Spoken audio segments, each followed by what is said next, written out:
Hey guys, Lock here. Welcome back to another Watcher of Realms video. So we have this brand spanking new Codex stage that came out of nowhere. It's the Nightmare Legend Commander stage, and it's basically a Conqueror's Codex stage.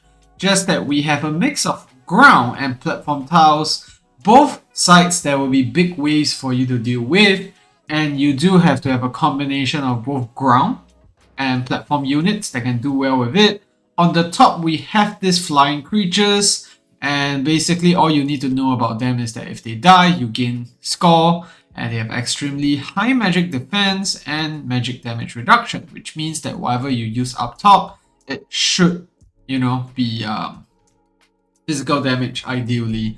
And then down on the bottom, you have these guys instead, and you can see that they have high physical damage reduction, magic damage reduction as well, but they suffer more from true damage. Now, if you are reading this, you obviously know who we're going to go for at the bottom. Obviously, Nurcha is going to be the perfect hero for this, but if you look at the other ground units, it's more or less the same stuff. They all take more damage from true damage, and there's one more unit that works really well here too, and that's going to be Ingrid, which you can put on the platform.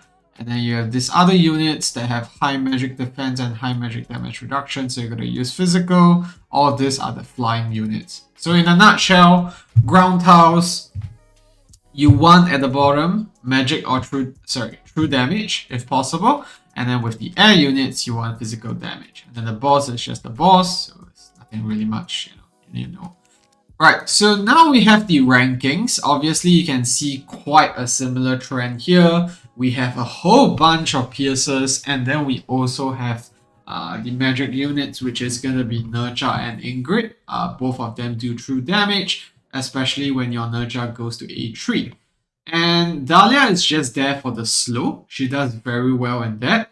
And I can tell you why we use Araka. It's mainly because of the fact that Ilva is useless in this instance. If you're running Araka, it will help a lot in control and everything. You do lose out a bit of damage, but in the long run, it seems like having that extra control is more worth it than having that spare bit of damage. So yeah, let's get into it without further ado. So my max score is about 1.5 million now. I haven't found any better placements. This is the best that I've seen so far. And the rewards are actually quite similar to what we saw on the Abyss Grimscale event that we had quite many months ago. You can see it's tiered, and eventually it just gets higher and higher, and you even get a variant gem here. I can bet you that once we hit like a 2 million score, you'll probably see a transmutation gem. But let's get into it without further ado, show you guys the placements, and then we can talk more about how the ultimate sequences should be like. Okay, so the two units that are going to be doing the most damage is going to be Nyx as well as Ingrid. So we're going to do Nyx down here first. Then we have Diao Chan facing there. We're just giving the inspiration. And then Ingrid down here. And then we have Erlis down here. Then we have Nurcha, Araka. Then we have Lady Mina. And then let's do Dahlia down next. So Dahlia is just gonna slow down units here. The more units get slowed down, the more units Ingrid can actually hit. So obviously Air's gonna come first. We have Nyx taking care of most of that. And you can see the ground town units start coming, and Ingrid just does a very good job in slowing them down. And you can see that we switch on auto ultimates. I honestly haven't found like a perfect timing. Towards the end, you just want to use Ingrid's you just want to use Nurcha's ultimate whenever you can. But in the ideal scenario, what you should do is to time Ingrid's overload to be always activating when Nurcha's ultimate is off, so that there's some downtime there, and then Nurcha can help to support until Ingrid gets overload again. So that's basically how it works. And then ultimates for Dahlia, you will see that it's off, her auto ultimate, because Dahlia, whenever she does her ultimate, she bursts the flowers, which does give slow, but the problem is that you have a lot of units at the back as well that will lose out on the flower slow. So the best way that I found to use her is to actually just keep it this way. don't activate the ultimate at all, and then, you know, she'll just basically do enough slows to keep everyone under control. You can see just like that, we've hit 750 million already. And yeah, Ingrid's about to go into overload here. Obviously, you can play with the timings to, you know, get it better, but for now, satisfied with the score that we're at, so I'm not gonna do anything about that. Then we're just gonna pause here for a bit, let the overload wear out before we pop the nurture ultimate. Because down, we have sort of some cycling going on, making sure that, you know, when Ingrid is down, our nurture is there to pick up the slack, vice versa.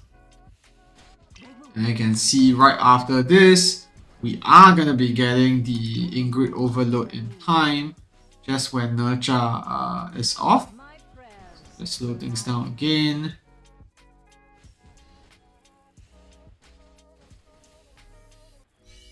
It's gonna get dicey. It's still doable. And yeah, we're just waiting for the overload to end. Overload over, it is. And let's go pop the ultimate. I hope I'm not too late here. I'm just gonna switch things to auto again.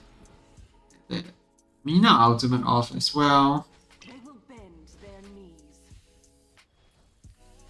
And yeah, that's basically how we do it. And you'll notice that Arca is in permanent ultimate. That's because of her exclusive artifact. Exclusive gear, where she actually gets, you know, non-stop ultimates.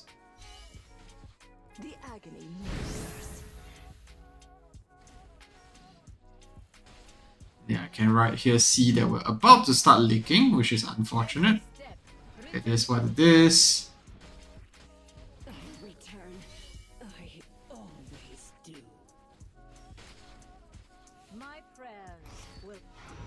We're not going to hit our high score here, but that was the run that I did. Obviously, there's some RNG involved. If let's say you were to redo this with the exact same sequence, you could get a far better run, but that's how my sequence went.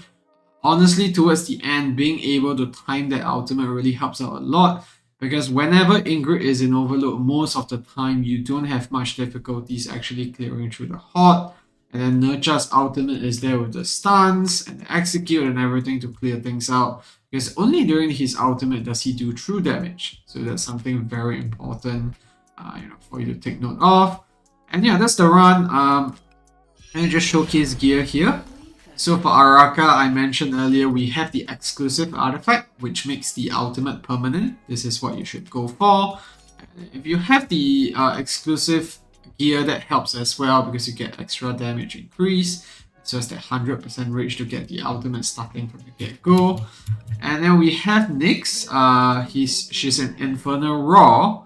And then we also have her in the Scarlet Dagger. As long as you have her A3, she is going to get back her ultimate quite consistently. So you don't really have to build rage regen around her. And then Lady Mina, we just have her in a normal quad set with basic attack and all. I used her with her exclusive because I felt that that 2% rage was much more important in getting more ultimates out. And then Dahlia, I just have her in her normal Soba Arcana gear. You do want to try to build her with as much attack speed as possible because the Curse Blossoms are generated based on her attack speed. And you can see when activating it, she's gonna ignite one of the existing Curse Blossoms that is slow. But the slow is only for 5 seconds, and afterwards you have to deal with the fact that, you know, she has to generate the blossoms again. So, in my opinion, much better to just keep her ultimate unused. And then Ingrid, just your classic Soba Arcana, Infernal Raw, and then Tear of Twilight with crit damage. Honestly, if you have the new Arbiter exclusive, it's gonna work out a lot better. Unfortunately, I haven't put that yet, so yeah. Then Tiao Chan, just classic inspiration. And then we have the exclusive artifact. Erlis, honestly doesn't matter. Just slap Invigoration or Wings of Grace on her. And I just have North's Glory, doesn't really matter here. And then Nurture, I did build him in a bit of rage regen. That did help quite a bit. And make sure you have the Ascetoris ring on him. and then we have the fire tip exclusive artifact on him. So yeah, that's my run. I know there are a lot of runs going on. There's some people using Rosalia. I think Rosalia was used to substitute bottom, and then you can use Nurture at the top because it does physical damage, which does help out at the top lane as well. But I tried that out. My Rosalia just wasn't strong enough. I think it could be with the fact that she's not A3, but I don't know. It could be just a sequence thing, but for now, this seems to be the best units that we have so far for this. We have A5 Van Helsing being better as well, but who am I kidding? Not many people actually have that. But the rest of the units that everyone is using is more or less similar. It looks like this is the meta at the moment, but I am interested to see if we'll be able to break the crazy scores like 2 million and whatnot. But I think most importantly, we're just getting a crap ton of rewards coming from this, which is what I'm most excited about. So yeah, let me know if you have any questions in the comment section below, be it substitutions and whatnot. And housing obviously works if you don't have Mina, or if let's say you don't have Nyx at High Awakening, maybe you want to use Van Helsing instead. But I think having the trinity of slows with Nurture and Ingrid at the bottom does help out quite a fair bit. When you choose a hero to use in this mode, just make sure that they have somewhat of a consistent thing that they do, be it slows or damage. That needs to be consistent, not dependent on reach as much, because otherwise you will run into the later waves where your ultimates are just not coming back in time. So yeah, thanks for tuning in. Leave a like or subscribe if you enjoyed the video, and I'll see you in the next one. Goodbye.